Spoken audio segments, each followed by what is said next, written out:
Grande folla di gente questa mattina a Lavagna, a dirlo i commercianti impegnati nella tradizionale iniziativa Quattro Palanche, la svendita dei prodotti di magazzino, ormai momento di caccia al grande affare. Ma in questo fine settimana per molti sono iniziate le vacanze estive e così ecco che già nelle prime ore della mattinata la cittadina è stata presa d'assalto da residenti e turisti. Via Roma è intasata e stiamo lavorando moltissimo, spiega Massimiliano Marrè del CIV del centro storico.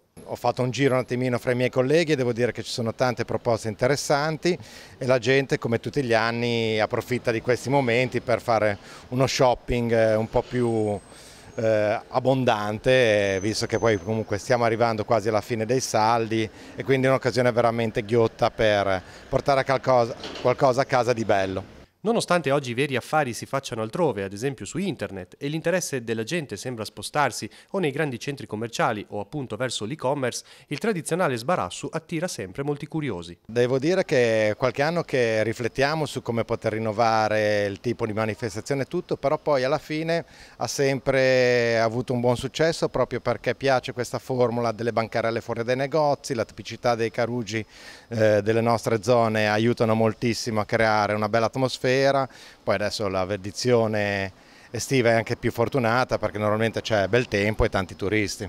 Quattro Palanche prosegue oggi a Lavagna sino alle 23, domani dalle 9 alle 13 e coinvolge tutte le attività aderenti al CIV del centro storico. L'ho vissuta sulla mia attività già stamattina presto, nostri clienti o comunque anche nuove persone che sono venute a Lavagna dalle città limitrofe. In primis da Chiavari e da Sestri Levante, però anche l'entroterra devo dire che risponde molto bene.